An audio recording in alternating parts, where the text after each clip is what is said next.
బంగారం కొనుగోళ్లలో నాణ్యత నిర్ధారించే హాల్మార్క్ అక్రమాలకు పాల్పడుతున్న సెంటర్పై పక్కా ఆధారాలతో బీఐఎస్ అధికారులు దాడులు చేశారు.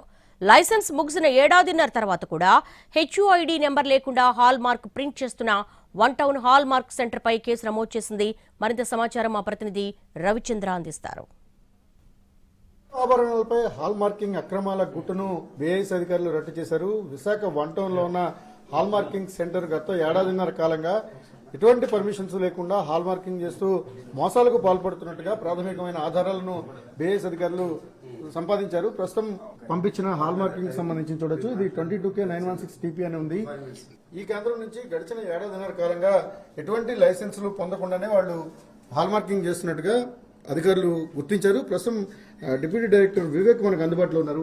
సార్, అసలు ఈ బీఐఎస్ హాల్ మార్కింగ్ ని వీళ్ళు ఏ విధంగా కల్తీ చేస్తున్నారు, లేకపోతే దాన్ని ఏ విధంగా మోసం చేసి ప్రయత్నం జరుగుతుంది?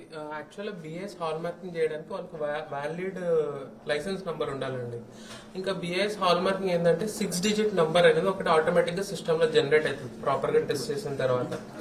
ఆ 6 digit నంబర్ ప్రింట్ చేస్తున్నా అది కంప్లీట్ హాల్ మార్కింగ్ అయినట్టు. అలాంటి 6 digit లేకుండా కేవలం బీఐఎస్ సింబల్ ప్యూరిటీ ఎంతనో లేకపోతే ఆ జ్యువెలరీ షాప్ పేరో ఉంటే అది ఇన్కంప్లీట్ హాల్ మార్కింగ్, అది చేయకూడదు, అది చట్టబద్ధంగా నేరం. సో అలా చేస్తున్నారని ఇన్ఫర్మేషన్ వచ్చినప్పుడు మనం ఇలా రేట్ చేసాము. ఇక్కడ మనకు దొరికిన జ్యువెలరీలో మీద కూడా ఇలా ఇంప్రాపర్ హాల్ మార్కింగ్ అనేది ఉంది. ఫర్దర్ గా మనం సిస్టమ్ ఓపెన్ చేస్తే అట్లాంటి సింబల్స్ మనకు మెటీరియల్ ప్రస్తుతం సీజ్ చేస్తాము, కోర్టులో ప్రొడ్యూస్ చేస్తాము. మన జడ్జి దాన్ని బట్టి పనిష్మెంట్ అనేది ఇస్తారు. దీన్ని వీళ్ళు ఎలా ఆపరేట్ చేస్తారు సార్? ఇక్కడ దీని గురించి కొంచెం ఎక్స్ప్లెయిన్ చేస్తారా? ఆపరేషన్ మనం దీనికి స్కిల్డ్ పర్సన్ కావాలి, ఇప్పుడు చెప్పలేము. సో డిస్ప్లే మీద ఉన్న మార్కింగ్ మనం క్లిక్ చేసినప్పుడు ఆటోమేటిక్ గా దీని మీద పడుతుందండి. ఇది హాల్ మార్కింగ్ ఇలా ప్రింట్ అవుతుంది. ఇది కేవలం వాళ్ళు బైపాస్ చేయడం, అంటే ప్యూరిటీ టెస్ట్ చేసిన తర్వాత. సో అలా మోసపోకూడదని కూడా నేను కస్టమర్స్ కి చెప్తాను. సార్, అంటే ఇంత రిలయబుల్ ఇన్ఫర్మేషన్ అంటే ఎక్కడి నుంచి కంప్లైంట్ ఉందా సార్? స్పెసిఫిక్ కంప్లైంట్ ఏమైనా ఉందా? కంప్లైంట్ ఉందండి. కంప్లైంట్ డీటెయిల్స్ మనం చెప్పలేం, కానీ కంప్లైంట్ అయితే ఉంది. దానివల్ల దాని మీద యాక్షన్ తీసుకున్నాం. సో నేను ఇంకా కన్స్యూమర్స్ కూడా అదే విజ్ఞప్తి చేస్తున్నాను. మీరు ఫర్దర్ మీకు కూడా ఇలా ఇంప్రాపర్ 6 digit హాల్ మార్కింగ్ లేకుండా ఎక్కడైనా జ్యువెలరీ మీరు కొన్నా చూసినా మీరు కంప్లైంట్ చేయండి, వాటి మీద యాక్షన్ అనేది తీసుకుంటాం. సార్, అంటే ఆయన షాప్ ఓనర్ డిఫరెంట్ గా చెప్తున్నారు, నేను ఇక్కడ ఎటువంటి ప్రాసెస్ చేయట్లేదు, కేవలం కమిషన్ బేసిస్ మీద చేస్తున్నాను. దాని ఏమన్నా రిలయబుల్ గా అనిపిస్తుంది కదా? ప్రస్తుతం మనకు సూటబుల్ ఎవిడెన్స్ అయితే దొరికింది. ఇంప్రాపర్ హాల్ మార్కింగ్ జ్యువెలరీ దొరికింది ఇక్కడే.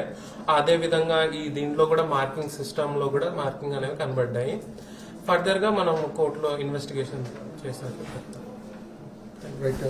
అధికారులు చెప్తున్న సమాచారం ప్రకారం ఇది ఒక లేజర్ మిషన్. ఇది ఈ లేజర్ మిషన్ ఆధారంగానే బీఐఎస్ నకిలీ బీఐఎస్ ను ముద్రిస్తున్నారు. వాస్తవానికి 6 అంకెల బీఐఎస్ నెంబర్ ఉన్నప్పుడు మాత్రమే దానిని ఎక్కడ ఉన్నా ఏ ప్రాంతంలో కొన్నారనే దానికి సంబంధించిన పూర్తి డేటా ఆ నెంబర్ల కోడింగ్ ఆధారంగా ఉంటుంది. అందుకనే మిగిలిన ఆధారాలన్నీ కూడా ఇన్వెస్టిగేషన్ లో పూర్తి చేసి కోర్టుకు సమర్పిస్తామని అధికారులు చెప్తున్నారు. ప్రజలు కూడా, ఎవరైతే వినియోగదారులు ప్రజలు కొనుగోలు చేస్తుంటారో బంగారాన్ని, వారు కూడా పూర్తి స్థాయిలో అప్రమత్తంగా ఉండాలి. 6 అంకెల డిజిట్ కోడ్ ఏదైతే ఉంటుందో అది ఉన్న వాటిని మాత్రమే హాల్మార్క్ గా నిర్ధారించుకోవాలని కూడా అధికారులు సూచిస్తున్నారు. కేవలం రైతు రవిచంద్ర టీవీ విశాఖపట్నం.